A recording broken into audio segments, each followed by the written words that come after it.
ஓம் சதாசிவசமாரம்பாம் சங்கராச்சார்யமத்யமாம் அஸ்மதாச்சார்யபர்யந்தாம் வந்தே குருபரம்பராம். ஓம் பார்த்தாய பிரதிபோதிதாம் பகவதா நாராயணேன ஸ்வயம் வியாசேன கிருதிதாம் புராணமுனினா மத்யே மகாபாரதம் அத்வைதாம்ருதவர்ஷிணீம் பகவதி அஷ்டாதசாத்யாயினீம் அம்ப த்வாமனுசந்ததாமி பகவத்கீதே பவத்வேஷிணீ. ஸ்வசுதம் தேவம் கம்சசானூரமர்த்தனம் தேவகீ பரமானந்தம் கிருஷ்ணம் வந்தே ஜகத்குரும். மூகம் கரோதி வாசாலம் பங்கும் லங்கயதே கிரிம் யத்கிருபா தமகம் வந்தே பரமானந்தமாதவம். ஓம் ஸ்ருதி ஸ்மிருதி புராணானாம் ஆலயம் கருணாலயம் நமாமி பகவத்பாத சங்கரம் லோகசங்கரம்.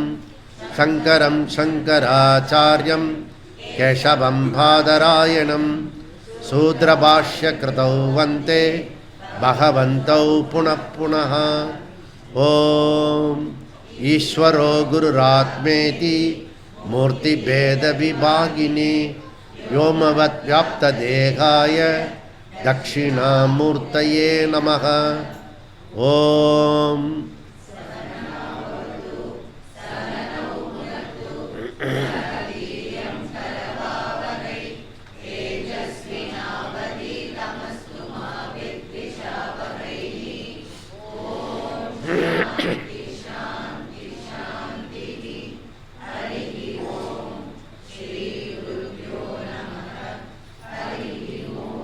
ஓம் நாராயணோ பரோ வியக்தாத் அண்டம் அவ்யக்த சம்பவம்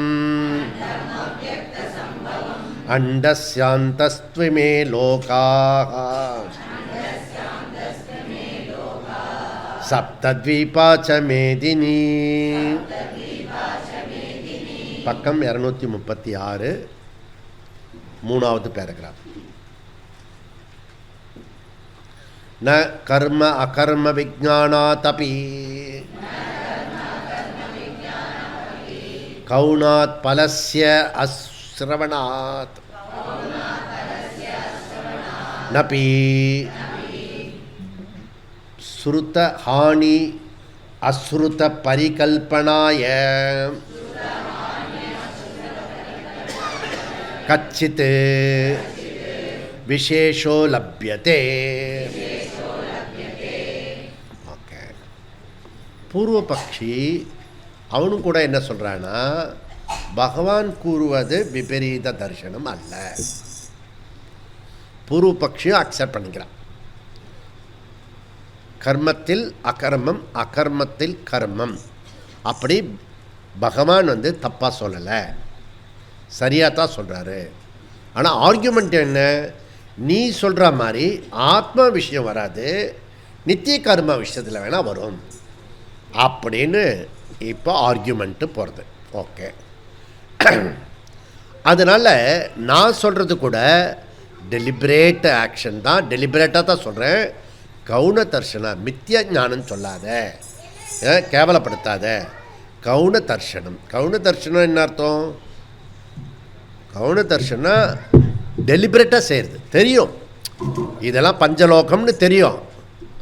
ஆனால் அதில் நம்ம சுவாமியை அதுக்கு உயிர்த்தான இப்போ எல்லாமே மெட்டல் தானே, அப்படி சொல்லிட்டு ஒரு சாமிக்கு வேண்டிய அர்ச்சனையை இன்னொரு சாமிக்கு போட்ட மாட்டான். நீங்கள் இப்போ நான் புஷ்பம் போடும்போது, அர்ச்சனை பண்ணும்போது பார்த்தீங்கன்னா அந்த சுவாமிக்கிட்ட தான் போடுவேன். புரியுறதா? எல்லாம் ஒன்று தான், அத்வைத்தம் தான், அப்படிலாம் கிடையாது. புரியுதா? அப்போது நம்ம சைஸுக்கு தான் இது ஷர்ட் எடுக்கணும். எல்லோரும் ஒன்று தானே அப்படின்னு ஷர்ட் எடுத்துப்பீங்களா என்ன? ஃபுல்லாக எடுத்துக்க மாட்டோம். ஓகே, இதில் அப்போது டிஃப்ரெண்ட் இருக்கு. அதில் நமக்கு தெரியும், இதெல்லாம் தெரிஞ்சால் கூட நம்ம அதில் பண்ண மாட்டோம். அப்போ ஏற்கனவே பகவான் என்ன சொல்லியிருக்கிறார்னா, கர்மணி போத்தவ்யம், விகர்மணி போத்தவ்யம், அகர்மணி போத்தவ்யம். 3 விஷயம் நீ தெரிஞ்சுக்கணும், புரிஞ்சுக்கணும். அது கர்மா, விகர்மா, அகர்மா. அதாவது ஒருத்தர் வாதம் பண்ணுறாங்கன்னா எந்த பேக்ரவுண்டில் இவன் டிஸ்கஷன் வரான், முதல்ல அதை புரிஞ்சுக்கணும். இப்போ நாங்கள் 2 பேர் பேச்சு, அவர் ஒருத்தரை அனுப்பிச்சி வச்சுருக்கேன். நான் எப்படியோ கஷ்டப்பட்டு அவரை இன்னொருத்தர் நீங்கள் தான் இருக்கேன்னு சொல்கிறீங்களே, இருங்க. இல்லை, அவர் இருக்க வேண்டாம், அவர் இப்போ ராத்திரியே கிளம்பணும். அப்போ இப்போ இங்கே உட்காந்து பேசியிருக்கல, அவருக்கு என்ன ஐடியான்றதை இவர் தெரிஞ்சுக்கணும். இப்படிதான் ஒருத்தர் டிஸ்கஷன் பண்ணுறான்னா என்ன ஐடியாவில் டிஸ்கஷன் நடக்கிறது, புரியுதா? நம்ம ஒரு ஐடியா ஏற்கனவே ஃபிக்ஸ் பண்ணிகிட்டு இருப்போம், அந்த ஐடியா உடனே மைண்டு சேஞ்ச் ஆகாது, அப்படியே ஸ்டக்கப் ஆகிடும். நீ நான் என்ன சொல்லியிருக்கேன், மாற்றம் ஒன்று மாத்திரமே மாறாது. அப்போ என்ன அர்த்தம், மாறிண்டே இருப்பதுக்கு பேர் மாற்றம். மாற்றியது நெஞ்சம் மாறியது யாரோ. இப்போ மாறிண்டே இருக்கும், அதில் பெருசாக அலட்டிக்கவே கூடாது, புரியுதா? பிரம்மன் மாறாது சொல்கிறல்ல, அதில் நீ கான்சன்ட்ரேட் பண்ணு. அதில் ஏதாவது நான் உளறி கிளறி கொட்டுறேன்னா, எப்பயாவது அது மாற்றி பேசுகிறேன்னா, பிரம்மத்தை மாற்றி பேசுகிறேன், அதில் இருந்தால் டக்குன்னு பிடிக்கணும். வேறு விஷயம்லாம் நான் சொல்லிகிட்டே இருப்பேன், மாற்றிகிட்டே இருப்பேன், புரியுதா? அதெல்லாம் மாற்றத்துக்குரியது, அதில் பெருசாக அலட்டிக்கூடாது. நம்ம எதில் ஃபோக்கஸ் பண்ணணும்னா பிரம்மா, ஆத்மா, இந்த மாதிரி சப்ஜெக்ட் மேட்டர் இருக்குல்ல, அதில் ஏதாவது மாற்றி கீத்தி சொல்லிட்டாருன்னா கப்புன்னு பிடிக்கணும், விடவே கூடாது. அந்த மாதிரி நம்ம இருக்கணும். இவன் விகர்மணி இருக்குல்ல, விகித கர்மா, அந்த அகர்மத்தை இவன் எடுத்துக்கிறான். அப்போ நம்ம என்ன ஐடியாவில் சொல்கிறான் அப்படின்னு தெரியணும், புரியுதா? இப்போ இவர் ஏன் 50% போடுறாரு, 500% போடுறாரு ரொனால்டு அப்படின்னா, இல்லை ஒன்றுமே இல்லை, சிம்பிள் ஈகோ தான். நான் பாஸு, இது அந்த ஆள் பாஸா?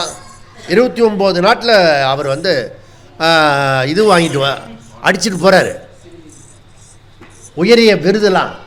போகிற போக்குகள் பார்த்தா நோபல் பரிசு கூட அவருக்கே கொடுத்துருவார் போல இருக்கு. அப்போது அவனுக்கு ஈகோ கிளாஷ், இதெல்லாம் ஒன்றுமே கிடையாது, புரியுதா? பாரதத்தில் அவனுக்கு நட்பு வேணும். ஆனால் ப்ராப்ளம் எங்கே இருக்குது அப்படின்னா ஈகோ கிளாஷ். பேசிக்கலி அதுதான், நான் பெரியவனா நீ பெரியவனா.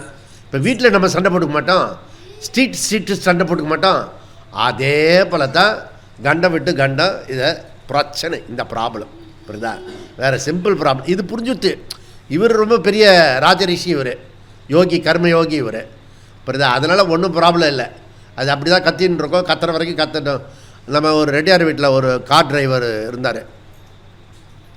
அவங்க முதலாளி இப்படி கத்திட்டு இருக்காரு, நீ பாட்டு சும்மா இருக்க. அவன் இப்படி 20 வருஷமாக நான் அந்த வீட்டில் வேலை பண்ணிட்டுருக்கேன், அவரை பற்றி தெரியாது. அது அப்படி தான் கத்துவோம், நம்ம வேலையை நம்ம பண்ணிக்கிட்டு போயிட்டே இருக்கணும். எப்படி ஆடாப்பா, இதுதான் நம்ம கஷ்டப்பட்டு இதை சொல்லி கொடுத்துட்டுருக்கோம். அது பேர் அனுபவ ஞானம், புரியுதா? அப்போ இவர் என்ன சொல்கிறார் சங்கரா, சரிப்பா உன்னுடைய வாதப்படியே வச்சுக்கலாம், புரியுதா? இதுக்கு பேர் அபியுத்பேதவாதகா, அபியுத்பேதவாதகா. அப்படி இல்லை நிஜமா, அப்படி வச்சுட்டு அஸ்யூம் பண்ணிட்டு நீ சொல்கிறதே கரெக்டுன்னு வச்சுக்கலாம். ஒரு பேச்சுக்கு சொல்கிறேன், நீ பண்ணுறதே கரெக்டு அப்படின்னு வச்சுக்கலாம். அப்படின்னா நித்திய கர்மா தான் பகவான் ஹைலைட் பண்ணுறாருன்றது அஸ்யூம், ஓகே? அதாவது டெலிபரேட் மிஸ்கன்செப்ஷன், பர்செப்ஷன், நாட் மித்யா தர்ஷனம், அது கவுனம். சரி, ஓகே. அதாவது கவுன தர்ஷனம் என்பது உபாசனை மாதிரி அஜ்ஞானமோ மோகமோ கிடையாது. சரி, உனது வாதப்படியே கவுன தர்ஷனம் சம்சாரத்திலிருந்து விடுதலை கொடுக்குமா? சங்கரர் கேள்வி கேட்குறார். நாங்கள் சம்சாரத்திலேருந்து விடுதலை கொடுக்குறோம். அந்த புதிருக்கு பதில் எப்படி இன்டர்பிரட்டேஷன் பண்ணுறோமோ அப்படி பண்ணால் மோட்சம் கிடைக்கும்னு சொல்கிறோம். உன்னோடது கிடைக்குமா அப்படின்னு கேட்குறோம். இப்போ விற்த்திகார மதப்படி பகவானுடைய விஷயம் வந்து முதல்ல 15, 16, 17 அதுக்கு என்ன வாக்கியம் சொன்னோம்? ஏதோ வாக்கியம், அதெல்லாம் அதுக்கு பேர் விற்பி வாக்கியம். இந்த 4, 18 சூத்திர வாக்கியம். 19லேருந்து 24 வரைக்கும் வியாக்கியானம். அதாவது கிருஷ்ணரே அவருடைய 4, 18க்கு கன்ஃபியூஸ் பண்ணுறான்னு சொல்லிட்டு அவர் பாஷ்யம் பண்ணுறார். அதை சங்கரர் பாஷ்யம் பண்ண போகிறார். இப்படிதான் பாஷ்யத்துக்கு மேலே பாஷ்யம் வர போகிறது. கண்டினியூஸாக இதே சப்ஜெக்ட் கண்டினியூ ஆக போகிறதுன்னு அர்த்தம். ஏன் சொல்ல, நம்ம கர்மத்தில் தான் இருக்கோம். இப்படிதான் என் கர்மண்டா, என் கர்மம் உங்ககிட்டலாம் பேச வேண்டியிருக்கு. எப்படி? அப்போ 4, 18 கிருஷ்ணருடைய மெசேஜ் என்ன அப்படின்னா, இந்த ஸ்லோகம் மோட்ச சாதனம் என வைத்து கொள்ளலாம் என்று நீ வாதம் செய்தால், தம்பி இதுக்கு பிரமாணம் எதுவுமே இல்லையே. நீ சொல்கிற இல்லையா, நித்திய கர்மா பண்ணினாலும் அதுக்கு பலன் கிடையாது. சப்போஸ் நித்திய கர்மா பண்ணலைன்னா பாபம் ஏற்படும். இப்படி எங்கேயாவது பிரமாணம் இருக்கா? புரியுறதா? இப்போ நம்ம புக்கு வெளியிட்டோம். இப்போ புக்கு வெளியிடுறதுக்கு முன்னாடியே, புக்கு வரத்துக்கு முன்னாடியே ஆரம்பத்திலேயே ஒரு தடியான புக்கு கொண்டு வந்தேன். அந்த புக்கு இப்படி காட்டு, இது பிரமாணம், இந்த மாதிரி தான் வரும். இப்போ வந்து இது மகாகாளி கோயில் இருக்குது, மகாகாளேஸ்வர், புரியுதா? அது வந்து இப்படி தான் வரும் அப்படின்னு பேப்பரில் காட்டுவோம். அது டிஃபிகல்ட் புரிஞ்சுக்கிறது. அப்படி நம்ம போட்டு காட்டினா ஸ்தபதி அந்த மாதிரி சில பேர் மாத்திரம்தான் அதை புரிஞ்சிக்க முடியும். மற்றவெல்லாம் நான் கோயில் கட்டின பிறகு பார்த்துக்கிறேன் சாமி, கோயில் கட்டினாலும் புரிய மாட்டேது, அது வேறு விஷயம். 60க்கு 70, 70க்கு 80ன்னு வச்சுருக்காது. 60 அடி அகலம், 70 அடி நீட்டு, 80 அடி உயரம். சஷ்டியப்த பூர்த்தி, பீமரத சாந்தி, சதாபிஷேகம். இந்த கோயிலுக்கு வெஸ்டியில். சமஷ்டியில் வந்து நாளைய அகண்ட ஐக்கிய பாரத 2/1/57 வந்து வரப்போகிறத அதற்கான அடையாளம் பாரதியார் சொன்னது மாதிரி நான் முன்கூட்டியே பண்ணியாச்சு, நாளைக்கு எல்லாம் பார்த்துக்குங்க அப்படின்னு. அது அவனுக்கு புரியாதுன்னு சொல்கிறதுக்காக தான் இந்த பக்கம் பாரத மாதா கோயில் கட்டி எழுதியாச்சு. அப்படிதான் அது புரியாது. அது நேற்று இன்று நாளை கோயில், அது நாளை கோயில், அது அதனுடைய அடையாளம். ஓகே. அப்போ டெலிபரேட்டு நித்திய கர்மா, அகர்மா, நித்திய கர்மா, பரித்தியாக கர்மா, கவுன தர்ஷனம், உபாசனை மாதிரி வச்சுக்கியேன் அப்படி சொன்னீன்னா அதனால் மோட்சம் ஏற்படுமா? அதுக்கு ஸ்ருதி பிரமாணம், யுக்தி பிரமாணம், அனுபவ பிரமாணம் இதெல்லாம் இருக்க. ஸ்ருதி, யுக்தி, அனுபவம் 3 சேர்ந்தா தான் அதுக்கு அதை சொல்ல முடியும். இல்லைன்னா சொல்ல முடியாது தம்பி. உனக்கு பிரமாணம், நீ பேசுறதுல பிரமாணம் இருக்கா இல்லையா? நம்ம வந்து வளர்ச்சி அடைந்தவர்கள், வளர்ந்த நாடு வந்து 47 தான் வரப்போகிறது. நம்மெல்லாம் யார்? வளர்ச்சி அடைஞ்ச சாதகர்கள், விகசித்து சாதகன், புரியுதா? அப்படி 2026 இருக்கு நீ. அப்படிதான் என்ன அர்த்தம்? பிரமாணம் இல்லாமல் பேசக்கூடாது. பிரமாணம்னு புரியுதில்ல?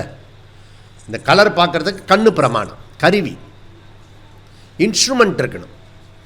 என்னை பற்றி சொல்கிறதுக்கு பிரமாணம், நான் யாருன்னு சொல்கிறத பற்றி பிரமாணம். என்ன பிரமாணம்?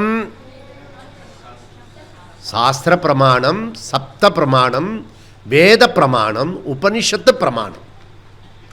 புரியுதா?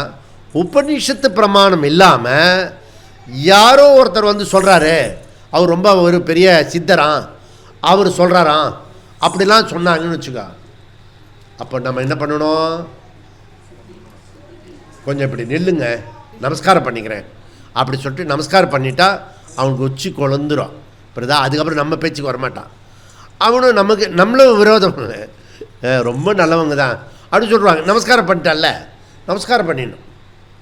ஆர்கியூ பண்ணவே கூடாது, எங்கேயுமே ஆர்கியூ பண்ணக்கூடாது. உனக்கு நீனே பூர்வ பட்சம் பண்ணிக்கலாம். அதர்வைஸ் எதுவுமே ஆர்கியூ பண்ணக்கூடாது. வாதம் இது இருக்குது. அப்போது மோட்சம் ஏற்படும், பிரமாணம் இருக்கணும். எல்லாத்துக்குமே பிரமாணம் இருக்கணும், பிரமாணத்தோடு பேசணும். அப்போது நமக்கு எனக்கு இப்படி தோன்றது அப்படின்னு சொல்லுவோம். சில சமயம் எனக்கு மனசில் இப்படி தோன்றது, மனசில் தோன்றது பிரமாணமா? அது ஞானேந்திரியமா கர்மேந்திரியமா? மனசில் தோன்றது எந்த இந்திரியம்? கர்மேந்திரியம். நான் என்ன கேட்டேன், ஞானேந்திரியமா கர்மேந்திரியமான்னு கேட்டேன்.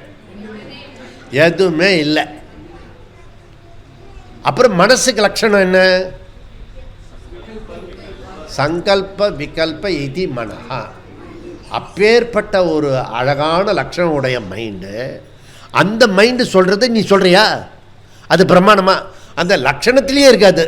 உன் லட்சணம் தெரியாதாடா அப்படின்னு கேட்பறல்ல. மைண்டோட லட்சணம் என்ன? சங்கல்ப விகல்ப ஆசிலேட்.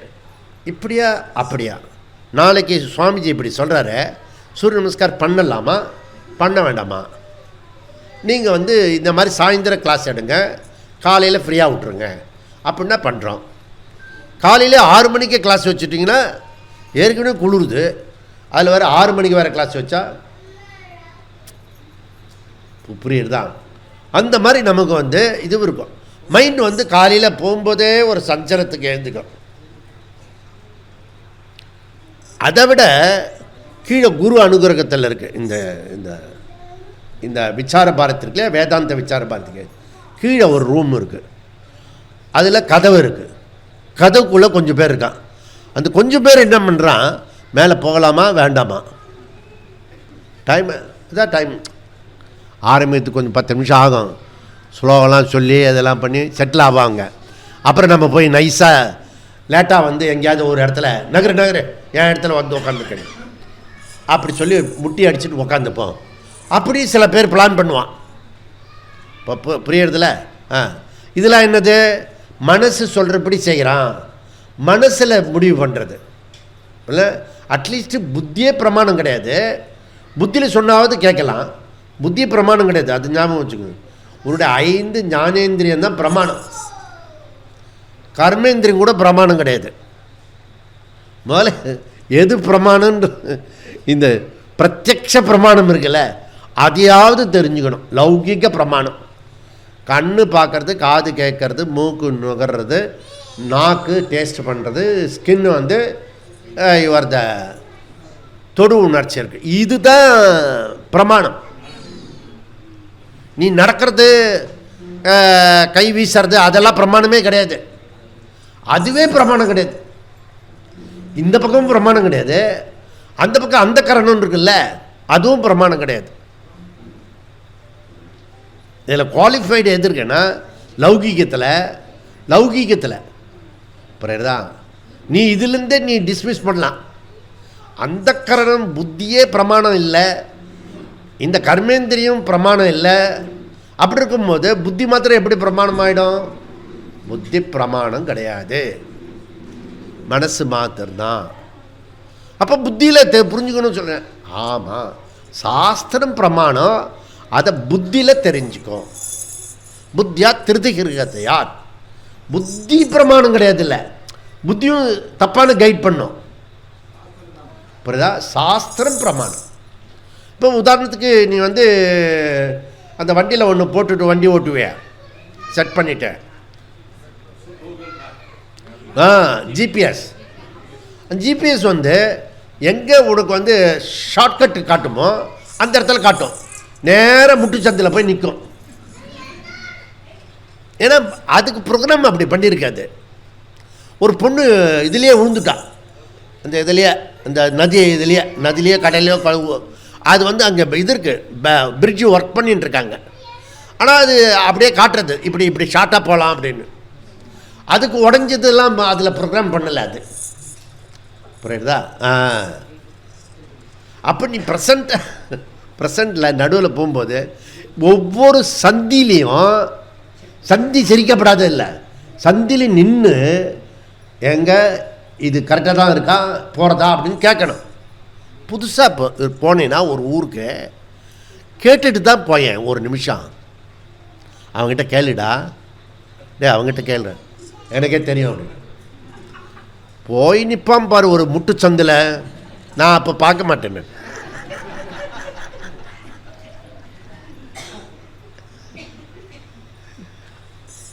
டாக்டர்கிட்ட முறைச்சக்கூடாது, அது போல் டிரைவர்கிட்ட டாக்டர்கிட்ட முறைச்சா கூட பரவாயில்ல, கொஞ்சம் லேட்டாக தான் செத்து போவோம். ஆனால் டிரைவர் அப்படியே ஒரு 360 அப்படி வளைப்பான். அப்படிதான் அவன் கடுப்பாயிட்டுன்னு வச்சுக்கோ, அவன் ஓட்டுற வண்டி ஸ்பீடு பார்த்தாலே கதி கலங்கி போயிடும். அது நீ என்னை பார்த்தீங்கன்னா தெரியும், என்னோட வந்தவங்களுக்கு தெரியும், டிரைவர் பத்திரமா பார்த்துப்பேன் நான். அவன் எந்த டிரைவராக இருந்தாலும், கிருஷ்ணராக இருக்கட்டும் இல்லை விஜயா இருக்கட்டும், எனி டிரைவர், புரியுதா, பகவானே வரட்டும், புரியுதா, பகவானே வந்தாலும் தாஜா பண்ணி தான் போகணும், புரியுதா. நீ ஏற்கனவே அனுபவம் கீதை அதனால தானே படிச்சுட்டு இருக்கான். கீதை படிக்கிறதே எதுக்கு? டிரைவரை முறைச்சதுனால தான். சண்டைக்கு வந்துட்டு எவன்லாம் இருக்கான், எவன்லாம் இருக்கான்னு தெரியாது அவருக்கு. அகங்காரத்தோடு சொல்கிறான், ரத்தம் ஸ்தாப்பைய அப்படின்றான், என் ரத்தத்தை கொண்டு போய் நிறுத்து அப்படின்னு. நிறுத்தன்றா, நிறுத்துறேன், என்னையா வேலை வாங்குறேன். நிறுத்திட்டா நமக்கு நிறுத்த முடியல.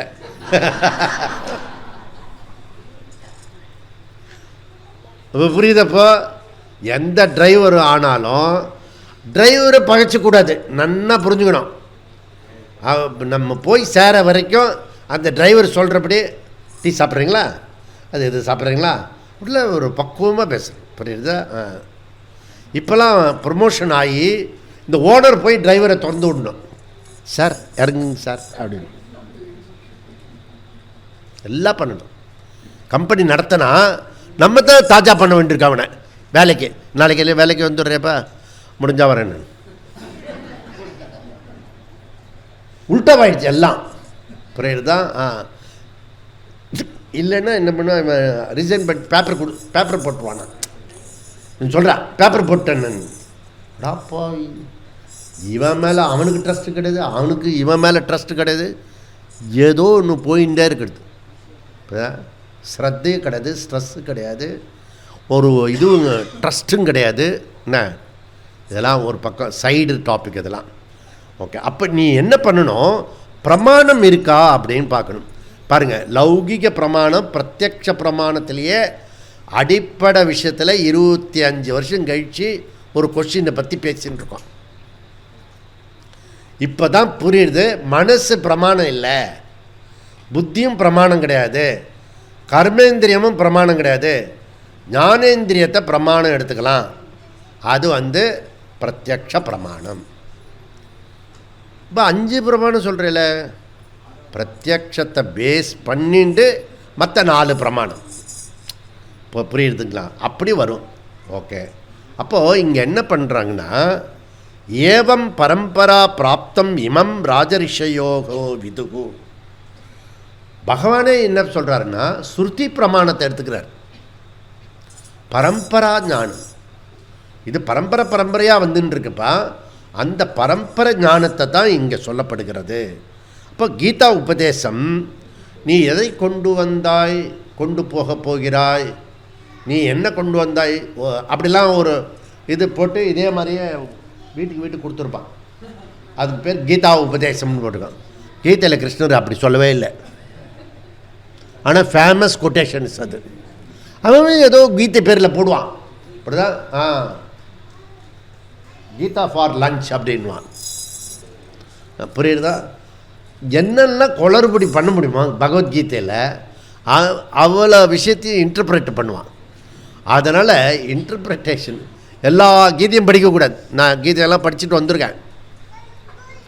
பகவத்கீதை சொல்லிட்டா போகிறோம், அந்த புக்கு வாங்கி வச்சுருவேன். புரியுது? அதெல்லாம் படித்து அங்கெல்லாம் தப்பு எப்படி இருக்குன்றது நமக்கு நன்னா இப்போ தெரியும். இப்போ நாங்களும் அப்படி போயிட்டு வரோம். போயிட்டு வா, சுற்றிட்டு வரேன்னா போயிட்டு வா, கணபதி டெக்னிக்கில் அப்படியே புரிஞ்சுக்கோ. புரியுதா?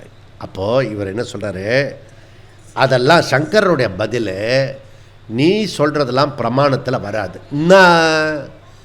இது வரைக்கும் அவன் ஆர்கியூ பண்ணதை ஒரே ஒரு சொல்லில் டிஸ்மிஸ் பண்ணிட்டார். உனது வாதம் முறையானதாக இல்லை, முரண்பாடாக இருக்கிறது, ஏற்றுக்கொள்ள முடியாது. கர்ம அகர்ம விஜானாத் அபி, அதாவது உபாசனை மாதிரி தியானம் மாதிரி டெலிபரேட்டாக இருந்தாலும் கூட, அதாவது கவுனாத் விஜானாத் அபி, அது டெலிபரேட் ஆக்ஷனாக இருந்தாலும் கூட அதுதான் சம்ஸ்கிருதம். அப்படி ஒரு சொல்லிட்டா மொத்த வாக்கியமே வந்துட்டா மாதிரி. ஏன்? ஒய் பிகாஸ் பலஸ்ய அஸ்ரவணத்தா தெளிவாக புரியணும். பிறகு நித்திய கர்மா எந்த பலனும் தராதுன்னு நீ ஏற்கனவே ஒரு ஸ்டேட்மெண்ட் கொடுத்துட்ட. நித்திய பலனும் எந்த பலனும் தராது, அது ஞானம் அப்படி சொல்லிட்ட. இப்போ புரிந்தாலே மோட்சம், அதுக்கு ஒன்றுமே செய்ய வேண்டாம் அப்படின்னு சொல்ல. ஞானா தேவ மோட்சம் நம்ம சொல்கிறோம்ல, அவனும் கர்மத்திலே ஞானா தேவ மோட்சம், கர்ம ஞானா தேவ மோட்சம். நீ மாத்திரம் சொல்வியா ஞானா தேவ மோட்சம்? நித்திய கர்ம ஞானா தேவ மோட்சம். நமக்கு இப்போ கிளாரிட்டியோடு இருக்கும். ஆனால் நிறைய பேர் வெளியில் போனீங்கன்னா கன்ஃபியூஸில் இருப்பான். புரியுறதா? நான் அப்படியே அப்படியே ஒரு ரவுண்டு பார்த்துட்டு வருவேன் நான்.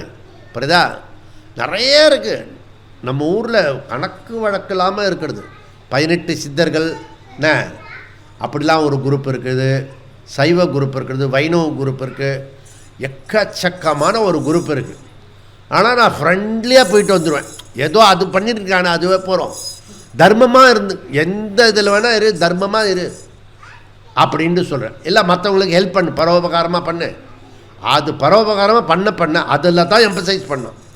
கச்சாமச்சான்னு பேசுகிறான்ல, அங்கெல்லாம் இதெல்லாம் பேச மாட்டேன் நான். கவனித்து பார்த்தீங்கன்னா நீங்கள் கரெக்டு தான் நீங்கள் சொல்கிறது. அந்த கோயிலை சுற்றுங்க, அதுக்கப்புறம் ஒரு 10 பேருக்கு சாப்பாடு வாங்கி கொடுங்க அப்படி சொல்கிறது. இந்த திருவண்ணாமலைக்கு வரான்ல, அப்புறம் நம்ம போகிறது, திருவண்ணாமலைக்கு போகும்போது ரொம்ப கஷ்டமாக இருக்கு சுவாமி, எப்போ சரியாகும்? எப்போ சரியாகுன்னா அடுத்த பௌர்ணமிக்கு நீ வரும்போது ஒரு 10 பேருக்கு லஞ்சு வாங்கி கொடுக்கணும், எல்லாம் சரியாயிடும். இந்த மாதிரி ஒரு 10 தடவை செஞ்சுனா எல்லாமே சரியாயிடும்.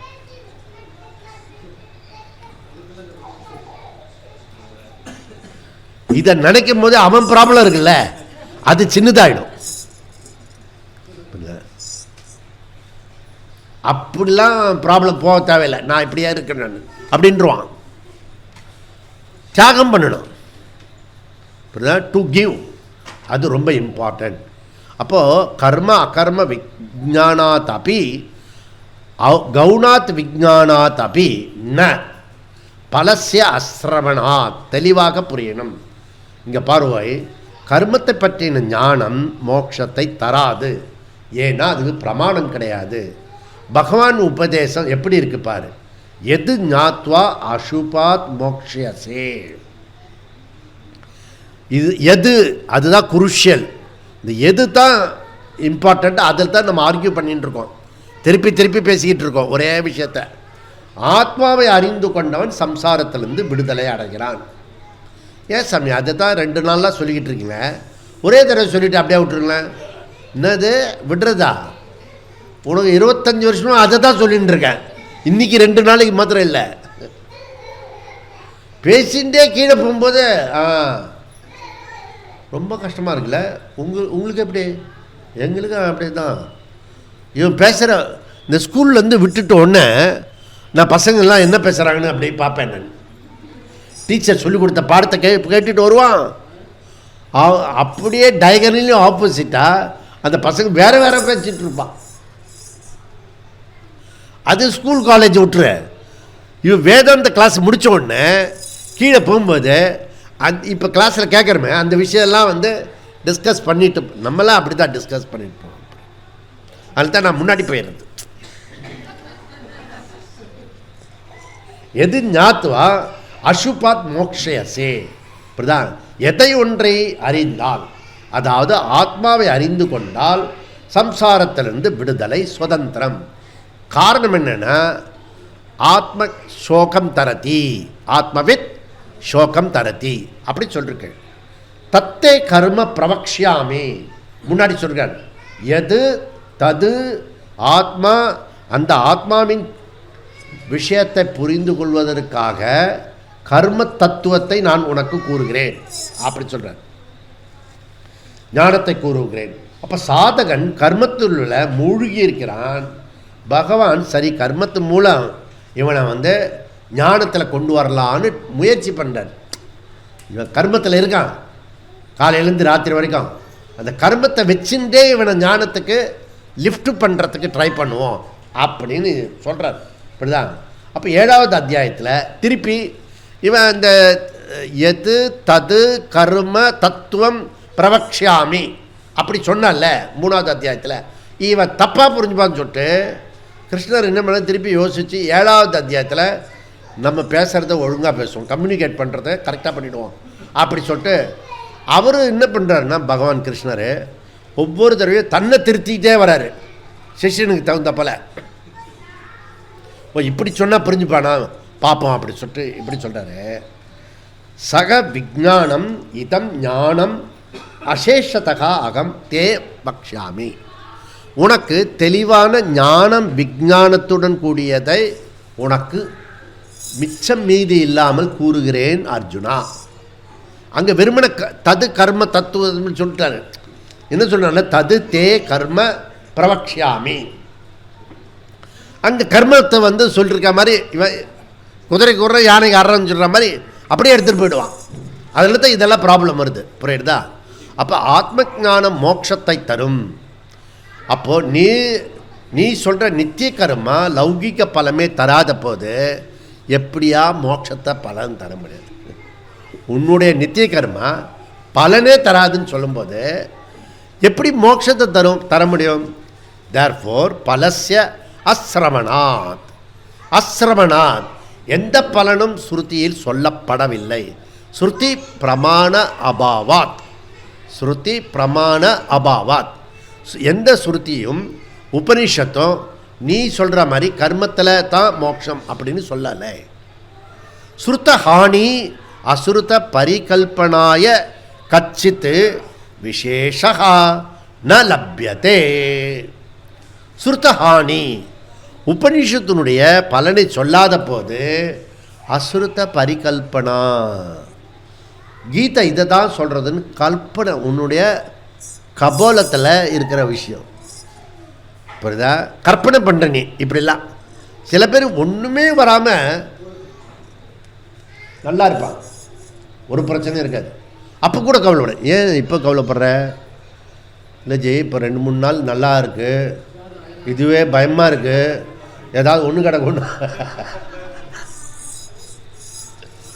பிரச்சனை வந்தாலும் சோகப்படுறான், இது பாசிபிலிட்டியாக நமக்கு நடந்தாலும் சோகப்படுறான். இவனு எந்த கேட்டகரியில் போடுறது, புரியுறதா? அந்த மாதிரி இருக்கிறது. அசுரத பரிகல்பனாய கற்பனை. நிறைய பேருக்கு இந்த கற்பனையிலேயே பிரச்சனை இருக்குது. பிரச்சனையே கற்பனையில் தான் இருக்கிறது. இப்படி நடந்துடும் அப்படி நடந்துடும் எல்லாம் நினைக்கிறேன், ஒன்றும் நடக்காது. அது நடக்கும், புரியுதா? நடக்கும்போது என்ன பண்ணணுமோ அதை மாத்திரம் பண்ணுவோம். இப்போ சாயந்தரம் ராத்திரி, நேற்றுக்கு ராத்திரி என்ன பண்ணோம், இந்த சேரை எப்படி போடு, அந்த சேரை எப்படி போடு அப்படிலாம் சொல்லியிருந்தோம் ஸ்டேஜில் போய், புரியுதா? தண்ணியெல்லாம் சொட்டு மேலே அப்படின்னு சொட்டட்டுமே. அதை இப்போ ஒரு இது தான் சொன்னேன், ஆசீர்வாதம் பண்ணுற மாதிரி அப்படின்னு. ஆசீர்வாதம் தொடர்ந்து சொட்டிட்டு உனக்கே நீ தான் கீழே இறங்கி போயிட போறிய, அது நாங்கள் பார்த்துக்கணும்.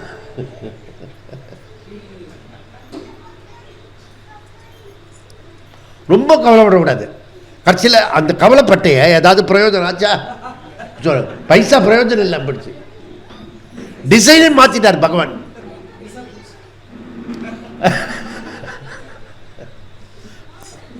பரிகல்பனா கச்சித்து.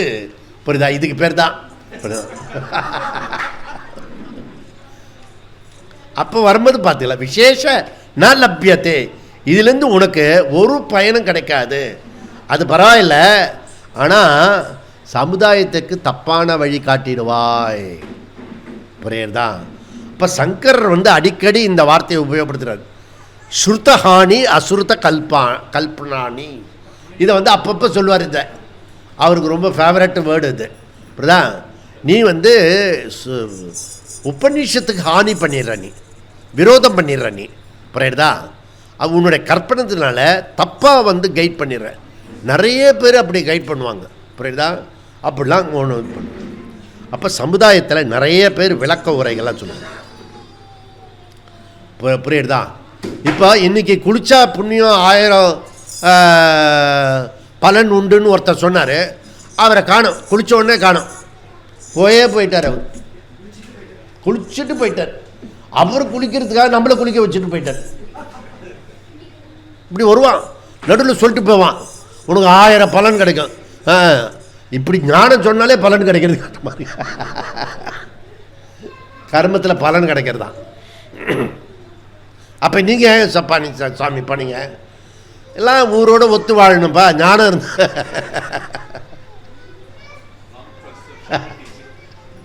அதுக்கு தான் டெலிபரேட் ஆக்ஷன் பேர், அதுக்கு பேர். புரியுதா? எல்லாம் போட்டா அப்போ சொல்கிறாரு. அப்படி சொன்னால் அவருக்கு நீ என்ன சொல்லணும்? 1000 மடங்கு பலன் கொடுக்குறது. அப்படி சொன்னால் இங்கே பாருங்கள், இந்த ரத சப்தமியோட குடியரசு 77வது குடியரசு தினத்தை 2026 கொண்டாடினா தான் இந்த சகசர பலன் வந்து கிடைக்கும். இல்லைன்னா பாபம் ஆகிடும் அப்படின்னு சொல்லிப்பாரு. இன்றைக்கே வரமாட்டார். இப்படி ரிவர்ஸில் பண்ணணும். நீங்கள் நேற்று சொல்லி தரல, இருக்கிற சங்கியா இதுக்கு அடுத்த தடவை இந்த மாதிரி சொல்லக்கூடாதுன்றாங்க. ஆனால் அத்திவரத்தர் வரும்போது 40 வருஷம் அது ஏன் இப்போ போனேன்? அடுத்த 40 வருஷத்துக்கு நம்ம இருக்க மாட்டோம். இன்றைக்கி என்ன சொல்கிறான் அப்படின்னு சொல்லிட்டு ஒரு ரவுண்டுலாம் பார்த்து உள்ளெல்லாம் நம்மளை அங்கே போய் ஸ்ட்ரைக் பண்ணேன் நான். எவனே கண்ட பயல உள்ளே விட்டுன்னு இருக்கான். டேய், நமக்கு ரைட்ஸ் இருக்குது, புரியுதா? அதை விடக்கூடாது. போங்க சாமி, போக மாட்டேயா, அவனெல்லாம் உள்ளே விட்டேன், என்னையும் உள்ளே விடு அப்படின்னு. அது வைஷ்ணவ கோயிலா? நம்ம வந்து சங்கரமட சைவ எத்தனையோ விஷயம் ப்ராப்ளம் எல்லாம் இருக்குது. ஆனால் உள்ளே போயிட்டு வந்துட்டோன்னு வச்சுக்கோ, உள்ளே போய் சாமி கிட்டக்க போய் பார்த்துட்டு வந்துட்டேன். ஏன்னா அடுத்த 40வது வருஷம் வரும்போது அது இது இப்போ இது எதுனா புஷ்கரணின்னா அத்திவரதர், அது வந்து நம்ம பார்க்க முடியாது அடுத்த 40வது வருஷத்தில். புரியுதா? அப்போ இப்போ போய் டச் பண்ணிட்டு வந்தேன். அதை தான் அந்த நேரத்தில் பண்ணிக்கிட்டே இரு. புரியுதா? சப்போஸ் பலன் கொடுக்குன்னா கொடுக்கட்டும், கொடுக்கலன்னா பரவாயில்ல. ஏன் பந்தல் போட்டீங்க? பந்தல் போடுவான், மழை நின்றுதுன்னா நடத்துவான், இல்லைன்னா விட்டுவிடுவான். இது என்ன பெரிய விஷயம்? இப்போ நம்ம யோகசாந்தி குருகுலம் பண்ணினோம்ல, வியாச சத்சங்க, அதில் 10 லட்சம் செலவு பண்ணோம் அப்போவே. அப்படின்னா அந்த காலத்துலையே எவன் வீட்டுதையும் வந்து நீ மொட்டை மாடி காட்டினா இவ்வளோ செலவு பண்ணுறீங்களே, நாளைக்கு போன்னு சொல்லிட்டா என்ன பண்ணு? போயிடணும். தெரிஞ்சு தான் பண்ணுறீங்களா? அம்மா தெரிஞ்சு தான் பண்ணுறேன். இப்போ நமக்கு தேவை, பண்ணுறோம். புரியுதா? இப்போ அவன் ஒரு நாள் வந்து போக சொல்லிட்டான், போயிட்டான், அவ்வளோதான். நமக்கு ஒன்றும் பிரச்சனையும் கிடையாது. புரியுதா? எல்லா வேலையும் முடிஞ்சுட்டோம் நமக்கு. இப்போ அதனால் பற்றி எப்போவுமே கவலைப்படக்கூடாது. இப்போ என்ன பண்ணணும், இப்பொழுது என்ன செய்யணும், அதை மாத்திரம் செய்யணும். ஓகே? அப்போ ஸ்ருதஹானி அசுருத கல்பனானி. அப்போது உபனிஷத்து பிரம்மசூத்திரம் புரிந்து கொண்டு கீதையை படிச்சுனா நிறைய விஷயம் உனக்கு தாத்பரியம் புரியும். புரியுதா? அதனால தான் ஆத்ம விசாரத்தில் நாம் வந்து இப்போ இந்த வாரத்தில் வந்து 3 கிளாஸ் போட்டோம். அதில் நீ பொங்கல் வேதாந்த பொங்கல் சொல்லி விட்டுட்டு ஏன்னா அது வந்து இந்த ரத சப்தமி கேட்கல ஆத்ம விசாரத்தில். அதனால் பிரமுக் உட்பட அந்த 3 வகுப்பை அபாவகா.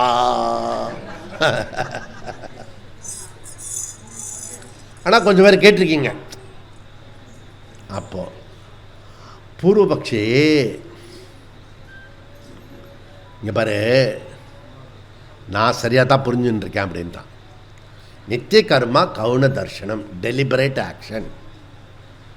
நீ சொல்கிறது மாதிரி இன்டைரக்ட் மெத்தடில் நீ உபயோகப்படுத்துகிறல, அந்த மாதிரி நான் சொல்லலை.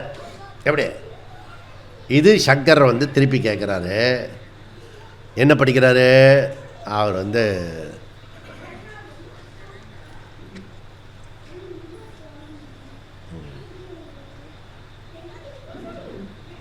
இதை படிக்கலாம். அடுத்தது ஸ்வசப்தேன அபி சக்கியம் பக்தும் நித்திய கர்மணாம் பலம் நாஸ்தி அகரணாச்ச தேஷாம் நரகபாதக ஸ்யாத் இதி தத்ர வியோஜோன பரவ்யாமோகரூபேண கர்மணி அகர்மய பஷ்யேத் இத்யாதினா கிம். ஓகே, இங்கே என்ன கேட்குறாரு?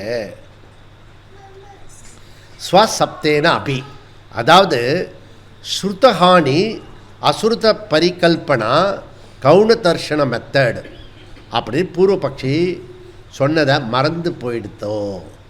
நித்திய கர்ம பண்ணினாலும் அது அகர்மம், அப்படி அவன் தான் சொன்னது. நித்திய கர்மா செய்யலைன்னா பிரத்யவாய புது தோஷம் பாபம் உண்டாகும், இதுவும் அவன் தான் சொன்னது. இப்போ அகர்ம பிரத்யவாய தோஷத்தில் கர்மய பஷ்யேத் அப்படின்னு சொல்லிட்டேன், நீ தான் சொன்ன. இதுக்கு பேர் கவுன தர்ஷனம். அப்படின்னா இது டெலிபரேட்டாக தெரிஞ்சே நீ ஏற்றி வைக்கிறிய, இது கவுன தர்ஷனம் சொல்கிறிய. என்ன ஐடியாவில் சொல்கிற நீ? ஸ்வசப்தேன அபி வக்தும் சக்கியம், ஸ்வசப்தேன அபி வக்தும் சக்கியம். பகவான் கிருஷ்ணர் இந்த விஷயத்தை டைரெக்டாகவே சொல்லியிருக்கலாமாப்பா. கர்மா வந்து பலனை கொடுக்கும், கர்மா வந்து பலனை கொடுக்காது, அதுக்கு என்ன இன்டைரக்டாக ஒரு கவுனெல்லாம் பண்ணணும்? தேவையில்லையே. புரியுறதா? அப்போது இந்த டைரெக்டாக சொல்லக்கூடிய விஷயத்த இன்டைரக்டாக புதிர் போடுற மாதிரி எதுக்கு பேசணும் கிருஷ்ணர் அப்படின்னு சங்கரர் கேட்குறார். ஸ்வசப்தேன அபி பக்தும் சக்கியம். பகவான் இதுக்கு நேரடியாக பதில் சொல்லிட்டு போவாரியா? அவர் ஏன் இன்டைரக்டாக சொல்ல போகிறாரு? ஓகே, நித்திய கர்மணாம் பலம் நாஸ்தி அகரணாச்ச தேஷாம் நரகபாத் ஸ்யாத் இதி. மேலே எப்படி சொல்லணுமோ ஸ்வசப்தேன அப்படி பக்தும் சக்கியம் அப்படி நேராகவே சொல்லியிருக்கலாமே. கிருஷ்ணர் சொல்லலையே. உன்னுடைய கவுன தர்ஷனம் மாத்திரம் பின்னால் அதுதான் கிறிஸ்துவ தர்ஷனமாக ஆயிடுச்சு. இந்த கவுன தர்ஷனம் தான் கிறிஸ்துவ தர்ஷனமாக ஆயிடுச்சு. இந்த ஜீசஸை கும்பிட்டீங்கன்னா நீ வந்து சொர்க்கம், நீ வந்து கும்பிடலை நரகம், ரெண்டுமே பர்மனண்ட்டு, மறுபுறம் கிடையாது. இது ஒரு இல்லாஜிக்கல் ஆள். ஏன்னா டெய்லி வந்து பாவம் தான் பண்ணிகிட்டு இருக்கான். அது மதம் மாறுறதே பாவம். அந்த பாவத்தில் பாவமாக போய் நிறைய தப்பு பண்ணுறான். அதுக்கு ஒரு ஐடியா வச்சுருக்கான். டெய்லி வந்து ஜீசஸ் அப்படி சொன்னால் அக்கௌண்ட் கிளியர் ஆகிடும், பாபம் மன்னிப்பு. நீ வந்து பாப மன்னிப்பு உனக்கு இல்லாதனால பர்மனண்ட் நரகம். எப்படி எல்லாம் இங்கேருந்து எடுத்துக்கிறது, புரியுதா? அப்போது இதெல்லாம் வந்து நித்திய கர்மா நீ வந்து தடுமாறின்னு இருக்கான். உலகமே தடுமாறின்னு இருக்கு இன்றைக்கி. ஒருத்தன் பண்ணின தப்பு உலகம் முழுக்க வந்து சிலுவை போர் அப்படின்னு கவனித்து பார்த்தீங்கன்னா first world war, second world war முழுக்கவே இந்த கிறிஸ்துவ பேஸ் பண்ணினது. அப்போ ஒரு தப்பு நடந்ததுன்னா மனித குலத்துக்கு எத்தனை பெரிய லாஸ் ஏற்படுறது, புரியுதா? அதனால் அதுவும் முக்கியமான ஆள் வந்து இதில் வந்துட்டாங்கன்னா ரொம்ப கஷ்டம், புரியுதா? தத்திர வியாச்சேன பிரவ்யாபோக ரூபேன கர்மணி எப்பஷ்யேத் இத்தியாதின கிம் அப்படி கேட்குறார்.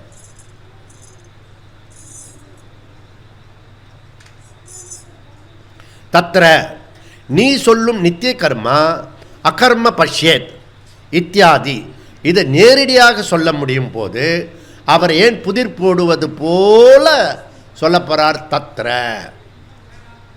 கிருஷ்ணர் கர்மத்தில் அகர்ம அகர்மத்தில் கர்ம அப்படி எதுக்கு சொல்லணும்? டைரெக்டாக சொல்லலாமே. கர்மம் பண்ணினா பாவம் புண்ணியம் அப்படின்னு சொல்லலாமே. இப்படி கர்மத்தில் அக்கர்மம் அக்கர்மத்தில் கர்மம் அப்படி ஒன்றும் சொல்ல தேவையில்லை. அப்படி கிருஷ்ணர் சொல்லவே இல்லை. ஓகே, வியோஜன கிம் எனப்பா அவர் ஏன் தப்பான வழி காட்ட போகிறாரு பகவான்? வியோஜன மிஸ்கைட் பண்ணுறாத, புரியுதா? கிம் ஏன் அவ்வாறு செய்ய அவசியம் இல்லை? பரவியோமோகேன ரூபேன நேரடியாக சொல்லக்கூடியதை ஏன் இன்டைரக்டாக சொல்லணும்? இது புக்கு அப்படி சொன்னால் முடிஞ்சுது என்ன? இது இன்டைரக்டாக சொல்கிறதுக்கு அவசியம் இல்லை, புரியுதா? டைரக்டாக. ஆனால் சில சமயம் இன்டைரக்டாக பேசணும். இப்போ ஒரு நண்பர் வந்தார், பேசினார். நீங்கள் அந்த இது இன்னொருத்தர் வர்றாரு, காரு இப்போ சென்னைக்கு போகிறது, நீங்கள் அந்த காரில் போங்க அப்படி சொன்னால் அது என்னது? Indirect communication. என்ன இன்டைரக்ட் கம்யூனிகேஷனு? அவர் கிளம்பணும், கிளம்புங்க புரியுதா? அப்போ இதெல்லாம் நம்ம இதை பேச்சு வாழ்க்கையில் நம்ம அதை அண்டர்ஸ்டாண்ட் பண்ணி டக்குன்னு அப்படியே நம்ம ஒரு மனசில் வச்சுருப்போம்ல, அதை அப்படியே ஒரு வச்சுட்டு ஆரம்பிச்சோம். அவர் போன பிறகு ஏஞ்சி அப்படி சொன்னீங்க அப்படின்னு கேட்க, அது ஒரு கிளாஸ் முடித்த பிறகு கேட்கணும். இந்த கிளாஸ் இருக்குல்ல, முடித்த பிறகு கேட்கணும். முடித்த பிறகு கேட்பான், கேட்க மாட்டான். ஏன்? விஸ்மிருதி. அப்படி மறந்து போகிற விஷயத்தை எதுக்கு கேட்கணும்?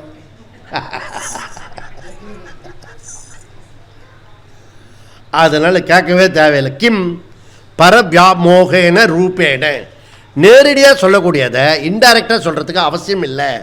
அதனால் குழப்பம்தான் ஏற்படும். அதனால் கொட்டேஷன் மார்க் கர்மணி அகர்மய பஷ்யே இத்தியாதி. ஓகே, அதனால் த லைட் ஆஃப் கன்ஃபியூஷன்ஸ், இது புரியுதா? இது மிஸ்லீடிங் வேர்ல்டு. இந்த வேர்டு இது ரொம்ப ரொம்ப இம்பார்ட்டண்ட் விஷயம், புரியுதா? ஓகே, இந்த லைட் ஆஃப் கான்ஷியஸ்னஸ், இந்த சில பேர் மெடிடேஷன் ப்ராணிக் ஹீலிங்லாம் பண்ணி, இப்போ இந்த புக்கு பிரிண்டிங்கில் நாங்கள் போகும்போது ஒருத்தரோட பேசியிருந்தோம். சாமி, எனக்கு பக்கத்தில் ஒரு டாக்டர் இருக்காங்க, அவங்க லைட்டு வருதுன்றாங்க மெடிடேஷன் பண்ணும்போது, எனக்கு லைட்டே வரமாட்டுறது அப்படின்னு. அவருக்கு ஏற்பட்ட அனுபவம் எனக்கும் ஒரு அனுபவம். என்ன அனுபவம்னா, நானும் ப்ராணிக் ஹீலிங்லாம் போனேன் நான். அப்போ எனக்கு பக்கத்தில் ஒரு டாக்டர், அந்த அம்மா கேட்குது, லைட்டு தெரியுதா இப்போ மெடிடேஷனில்? என்னென்ன லைட்டு தெரிஞ்சது? இந்த ஆள் என் பக்கத்தில் உட்காந்து நின்று ப்ளூ லைட், எனக்கு ப்ளூவாக தெரிஞ்சது அப்படின்னு. 2-3 பேர் அப்படியே பக்கத்தில் சொல்லிகிட்டே இருக்கான்.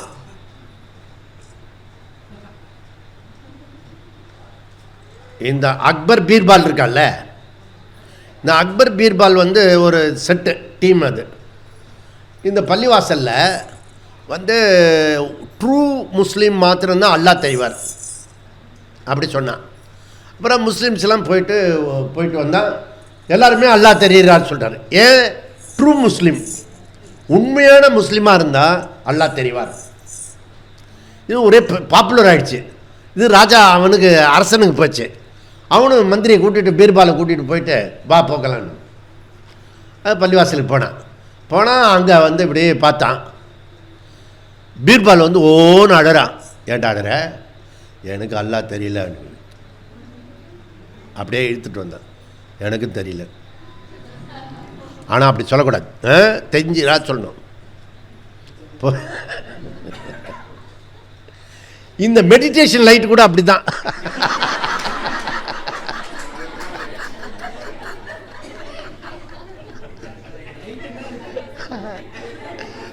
எவ்வளோ ஆப்டா இருக்கு பாருங்க. அப்ப உனக்கு இருதயத்தில் லைட் வருதோ இல்லையா, லைட் வெளியில ஆஃப் பண்ணிடுவேன்.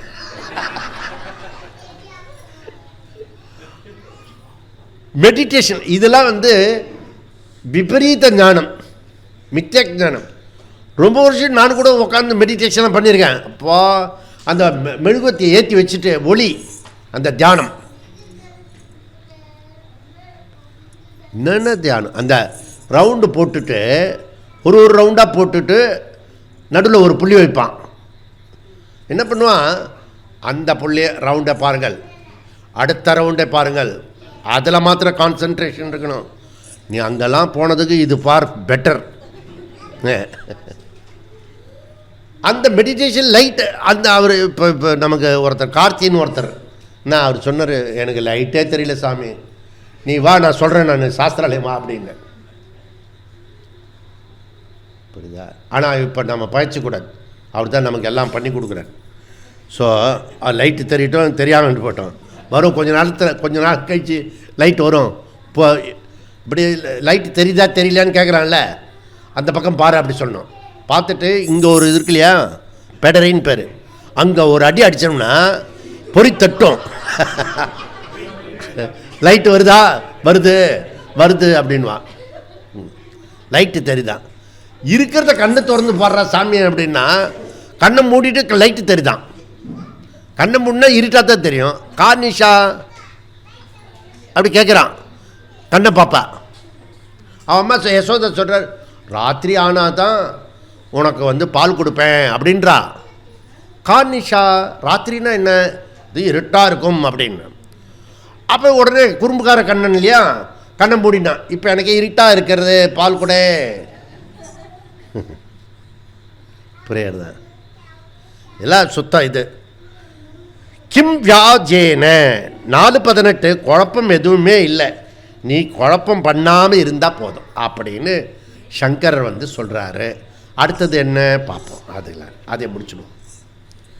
தத்ர ஏவம் வியாசக்ஷுணேன பகவதா உக்தம் வாக்கியம் லோக வியாமோகார்த்தம் இதி व्यक्तं कल्पितं स्यात्. ஓகே, நித்திய கர்மா, நைமித்திக கர்மா, நிஷித்த கர்மா, காமிய கர்மா, பிராயச்சித்த கர்மா, இப்படி கர்மத்தில் ஏகப்பட்ட விஷயம் இருக்குது. ஓகே, இந்த விஷயம்லாம் நேரடியாகவே சொல்லலாம், நேரடியாக புரிஞ்சுக்கலாம். நமக்கு இதுக்கு இன்டைரக்டாலாம் சொல்கிறதுக்கு அவசியம் இல்லை. புரியுதா? ரொம்ப ரொம்ப சாதாரணமான விஷயம். இந்த ஞானத்தில் வரும்போது நமக்கு புரியும். அகம் என்ற சொல் ஆத்மா, ஆனால் புரிய மாட்டுறது நமக்கு.